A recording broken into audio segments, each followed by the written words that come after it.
안녕하세요. 부산에 사는 40대 중반 여성입니다.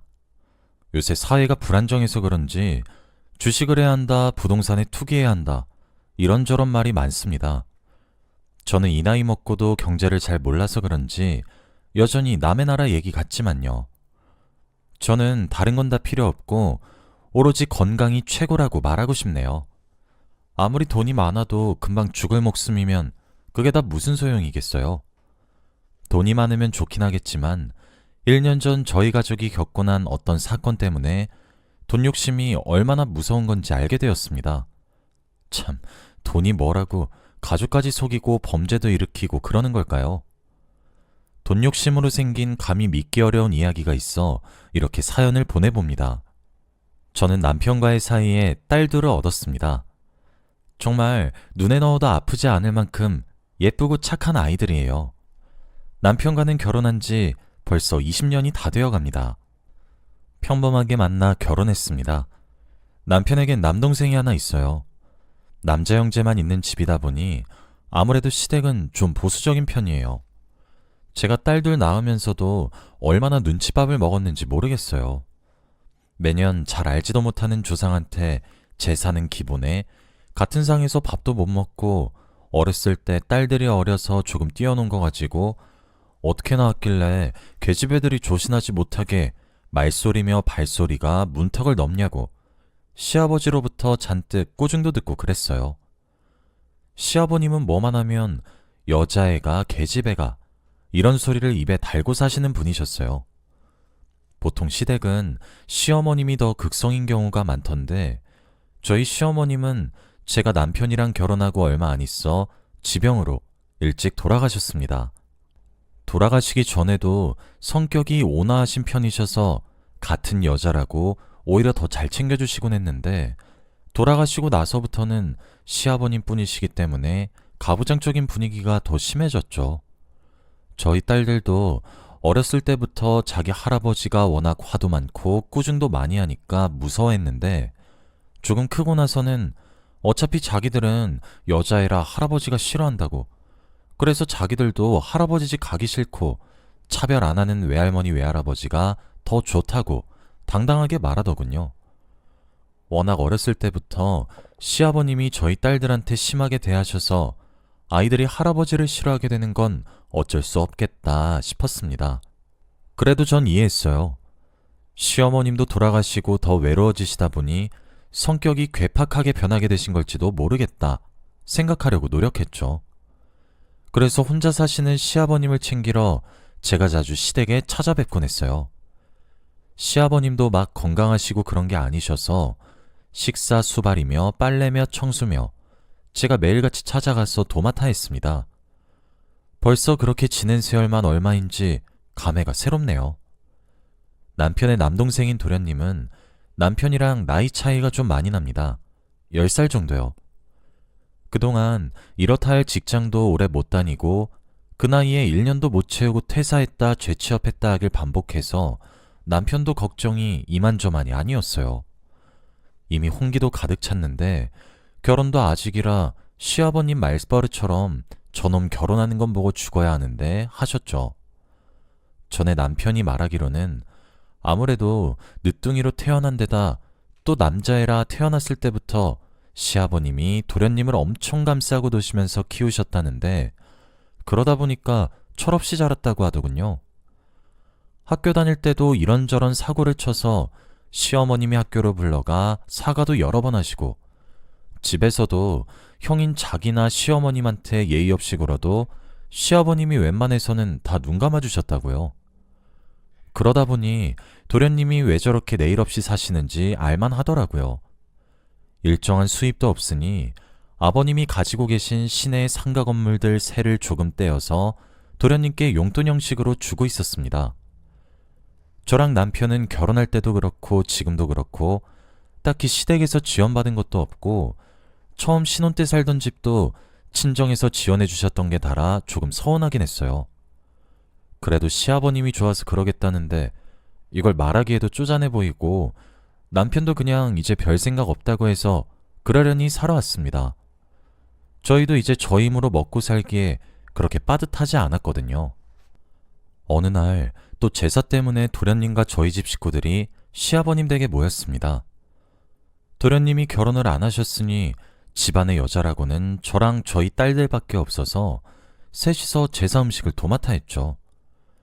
그렇지 않아도 이제 고등학생인데다 시험 기간도 앞두고 있는데 이렇게 제사 음식을 시키게 돼서 딸들에게 정말 너무 미안했어요. 그런데 시험 핑계대고 딸들이 제사에 빠진다고 하면 시아버님은 계집애 주제에 공부는 무슨 공부? 시집이나 잘 가면 그만이지. 그런 것 때문에 제사를 빠지다니. 에휴, 죽어서 조상님들 얼굴 볼 낯이 없다. 하시며 역정을 내세요. 막상 딸들을 제사에 데려오면 절도 안 시키고 쉬지 않고 제사 음식이나 만들게 시키면서요. 딸들도 서럽고 화가 나서 음식하면서 잔뜩 짜증을 내는데 제사 마치면 각자 10만 원씩 용돈 주겠다고 해서 겨우겨우 달랬어요.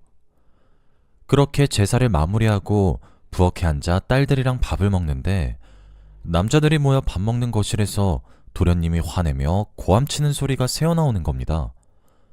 무슨 일인가 싶어 귀를 기울여 봤는데 잘 안 들려서 집 가는 길에 남편에게 조심스럽게 혹시 밥 먹을 때 무슨 일 있었냐고 도련님이 화내시는 것 같던데 라고 말을 흘려보았습니다. 그러니까 남편이 한숨 한번 푹 쉬고는 말하더군요. 아니, 아버지가 원래도 민성이 결혼 때문에 걱정 많이 하시긴 했잖아. 걔도 이미 홍기 넘어 있기도 했고 직장도 자주 그만두고 그러니까. 근데 그게 왜? 아까 밥 먹다가 아버지가 갑자기 민성이한테 언제까지 그렇게 살 거냐고 그러면서 당신이랑 나 사이에도 딸 둘밖에 없으니 민성이 너라도 손자를 가져서 대를 이어야지 않겠냐고 하시는 거야. 근데 민성이 늘 그렇듯 듣는 둥 마는 둥 흘려들으니까 이제 아버지도 화나셔서 승부수를 던지신 거지. 계속 결혼할 생각 없으면 앞으로 지원이고 지금 주는 용돈이고 당장 내일부터 다 끊어버리겠다고 하셨어. 그래서 민성이도 그건 좀 곤란하고 당황스러우니까 아버지가 자기한테 어떻게 그럴 수 있냐고 그러면서 말다툼 좀 오고 간 거야. 그랬구나. 하긴 도련님도 그동안 많이 노시긴 했지. 정말 결혼 안 하실 생각이신가? 그러게. 민성이가 어쩌고 싶은 건지 나도 잘 모르겠다. 남편에게서 얘기를 들으니 왜 식사 자리에서 도련님이 소리를 질렀는지 알겠더군요. 저 같아도 아버지가 매달 넣어주시는 용돈으로 일도 안 하고 인생 재밌게 즐기면서 살고 있는데 갑자기 용돈 끊어버린다 하면 똥줄 타는 기분일 것 같았어요. 가만 생각해보면 도련님도 뒤로는 여자도 많이 사귀시고 유흥도 즐기시는 것 같던데 결혼은 전혀 생각이 없어 보이더라고요. 즐기기만 하는 거에 익숙해져서 그러시는 건가 생각하기도 했네요. 어쨌든 그날 일은 단지 해프닝으로 그렇게 지나가는 줄 알았습니다. 그 제사 사건이 있고 몇 달 후에 시아버님 생신이라 또 집안 식구들이 시아버님 댁에 모였어요. 식구수가 적어서 그래봤자 매일 출석하는 사람인 도련님 그리고 저희 가족 4명 이렇게가 끝일 거라고 생각했는데 조금 늦게 도착한 도련님이 옆에 웬 아가씨를 데리고 온 겁니다. 누군가 하니 도련님이 말하길 자기 여자친구래요. 결혼하고 싶어서 아버지께 소개시켜드릴 겸 데려왔다고 하더군요. 도련님이 말씀하시는 걸 들어보니 전부터 만나는 사이이긴 했지만 결혼 생각까진 없었대요. 딱히 만나는 사람이 있다고 아버님께 밝혀봤자 왜 결혼 안 하냐고 또 닥달하실 게 뻔해서 여태까지는 숨기고 있었다고요. 그런데 결혼을 안 하면 시아버님 지원도 끊기고 여자친구도 결혼을 요구해서 자기가 마음을 고쳐먹었다고 밝히더군요. 그 아가씨는 진한 화장에 화려한 인상이라 도련님이 이런 스타일을 좋아하셨나? 잠깐 당황했어요. 시아버님이 방에 계시다가 도련님 말소리를 듣고 버선발로 뛰쳐나와서는 이게 다 어떻게 된 일이냐며 드디어 생각이 바뀐 거냐고 조아라 하셨습니다. 그러면서 자기 생일 선물 다 필요 없고 민성이 네가 결혼하는 거 그게 제일 큰 선물이라 하시면서 좋아하셨죠. 저랑 남편은 돈을 모아 요새 TV에서 광고한다는 안마의자 하나 사드렸는데 그 소리 듣고는 또 조금 섭섭했어요. 그래도 도련님이 드디어 결혼 의사를 밝히신 건 지방경사나 다름없어서 저도 남편도 다 잘 됐다고 축하해줬습니다.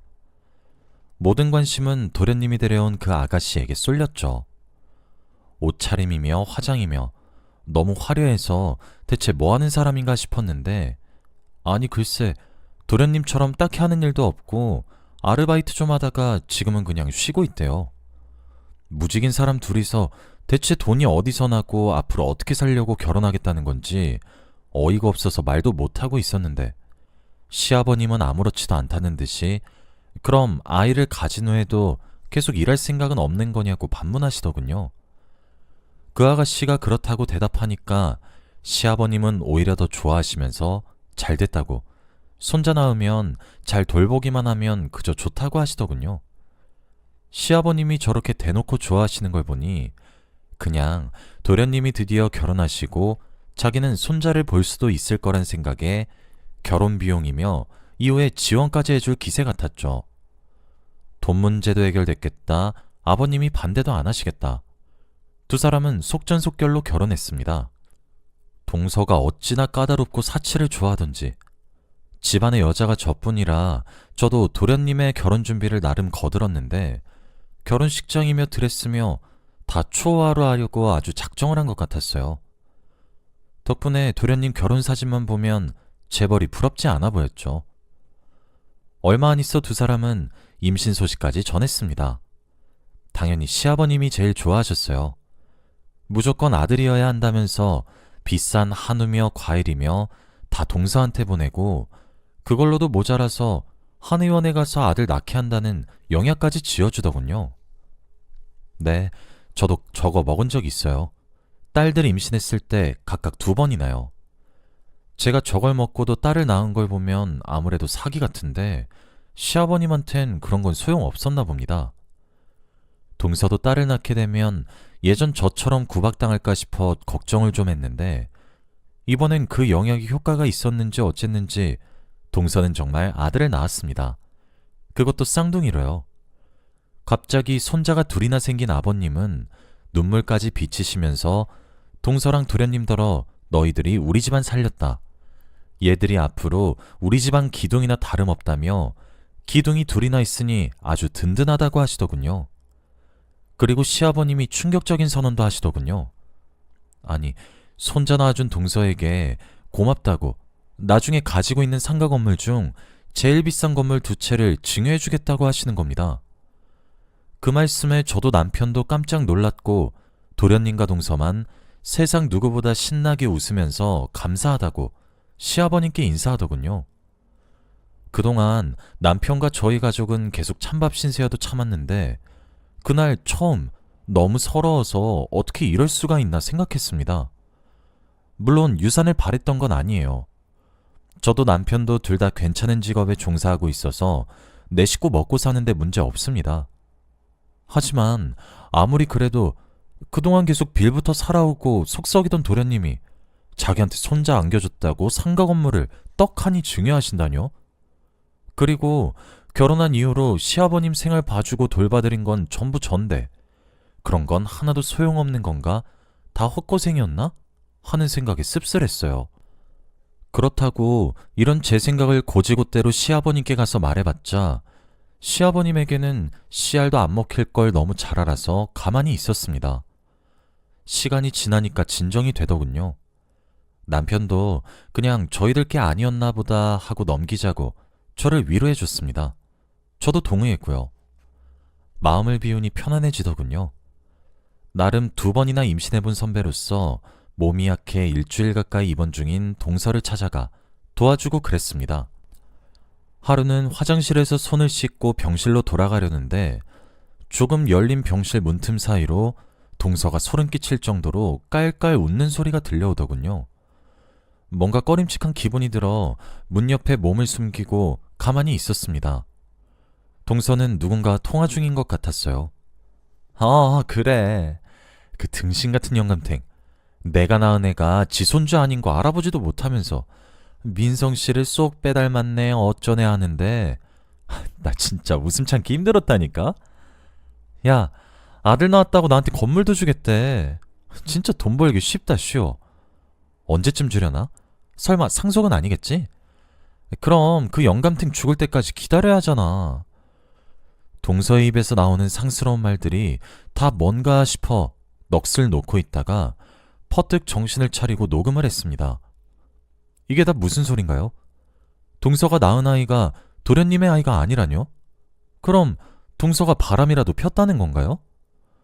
도저히 믿기 힘든 이야기에 귀를 의심하고 나중에 혼자 있을 때 녹음본을 몇 번이나 반복해서 들어갔지만 똑같더군요. 일단 태어난 쌍둥이가 자기 아이가 아니란 사실도 모르고 있을 도련님에게 빨리 이 사실을 알려야겠다 싶었습니다. 자기 집으로 헐레벌떡 뛰어온 제게 도련님은 무슨 일이냐고 묻더군요.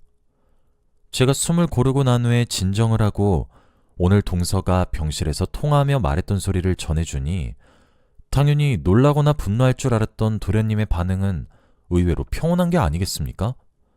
그러면서 하는 말이 형수님, 제가 그걸 모르고 있었을 것 같으세요? 다 알고 만난 거예요. 걔 원래 술집 여자예요.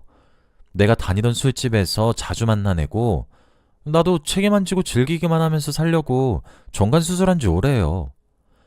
처음엔 걔 임신한 거 알고 다른 놈 있다는 거 알아서 나도 좀 빡쳤는데 의사가 아들이라고 한 거 알고는 잘하면 아버지한테서 더 받아먹을 수 있겠다 싶어서 그냥 냅뒀어요. 근데 아버지도 참 손자가 그렇게 좋으셨는지 상가 건물 자체를 주실 줄 몰랐네. 형수님만 눈 감아주시면 건물 받고 나오는 돈 나중에 조금은 떼어드릴게요. 어차피 아버지 정정하셔서 언제 돌아가실지도 모를 것 같은데 형 몫으로 갈 쥐꼬리만한 유산보단 지금 저한테 조금 더 받는 게 형수님한테도 좋지 않겠어요? 도련님이 하는 말씀은 제가 병실에서 들었던 동서의 통화 내용보다 더 충격적이었습니다. 저는 머리를 굴려 한번 생각해보겠다 하고 나왔습니다. 그리고 그 자리에 주저앉을 뻔했어요. 너무 소름이 돋아서요. 하지만 지금은 그럴 여유도 없다 생각했습니다. 시아버님이 건물을 도련님 이름 앞으로 증여하시기 전에 이 사실을 밝혀야겠다고 생각했어요. 시간이 조금 지나 통화 녹음 기능을 켜고 도련님께 전화를 걸었습니다. 도련님께서 아까 하신 말씀 진심이냐고, 정말 동서가 술집 여자고 동서가 낳은 아이가 본인 아이 아닌 거 알고 있었냐고, 믿지 못하겠다는 듯 도련님이 의심을 품지 않게 순진한 태도로 다시 물었어요. 그랬더니 도련님은 얼마나 말해야 믿겠냐고, 맞다고, 그렇게 못 믿겠으면 동서가 낳은 쌍둥이랑 자기랑 친자검사 해보래요. 그 내용까지 녹음하고는 자연스럽게 전화를 끊고 바로 시아버님께 달려갔습니다. 조금만 늦었으면 정말 큰일 날 뻔한 게 아버님이 증여 서류를 작성 중이시더군요. 그 후 제가 가져온 녹음본을 전부 들으신 아버님은 손을 벌벌 떠시면서 이게 다 뭐냐고 놀란 듯 고함치셨어요. 제가 차분하게 이게 다 사실이라고 말씀드렸죠. 그랬더니 우시면서 자기가 민성이한테 얼마나 잘했는데 이 개만도 못한 자식이 어떻게 뒤로는 이딴 일을 꾸밀 수 있냐며 분기탱천하셨습니다. 한참을 하소연하시고 화도 내시다가 도저히 못 참으시겠다며 그 길로 동선의 병원을 찾아가 추궁했어요. 제가 들고 있는 확실한 증거도 있으니 동선은 반쯤 포기한 듯 술술 불더군요. 그리고 시아버님은 그 자리에 도련님도 불러 고함치셨어요. 이 미친놈이 늙은 아버지 재산 빼먹으려고 뒤에서 이딴 짓을 꾸며? 너 앞으로 내 아들 아니다. 그깟 건물이 뭐라고 남의 새끼를 내 손주로 속여? 둘 다 당장 내 집에서 나가! 그 후로는 동서며 도련님이며 시아버님께 울고불고 매달리며 애원했지만 시아버님은 꿈쩍도 안 하시고 오히려 계속 이런 식으로 나오면 변호사를 대동해서 제가 가진 녹음본을 증거로 사기죄로 고소하겠다고 경고하셨어요. 그 후로는 간혹 저희에게 연락와서 잘못했다고 대신 설득 좀 해달라고도 빌었죠. 물론 다 무시했지만요. 들려오는 얘기로는 둘 다 이혼하고 하루 벌어 겨우 먹고 살 정도로 힘들게 살고 있다 하더군요. 시아버님은 그러고 1년 뒤 얼마 전에 돌아가셨습니다. 마지막에 가시면서 저와 남편에게 홀대해서 미안했다고, 그동안 자기 챙겨줘서 고마웠다고 모든 상가 건물을 저희 이름으로 남기고 편안히 눈을 감으셨습니다. 그동안 그 건물이 뭐라고 자기 아들에게 손주도 사기당한 아버님을 생각하면 이젠 하늘에서 편히 쉬시길 바래요. 저희 부부도 이런저런 차별을 많이 받았지만 이제는 다 훌훌 털어내려 합니다. 새삼 돈이 뭔지 가족끼리도 이런 일이 있을 수 있다는 걸 알게 한 일이네요. 저의 긴 사연 들어주셔서 감사합니다. 여러분은 돈에 구애받지 않는 진정한 행복을 가지고 살아가셨으면 합니다.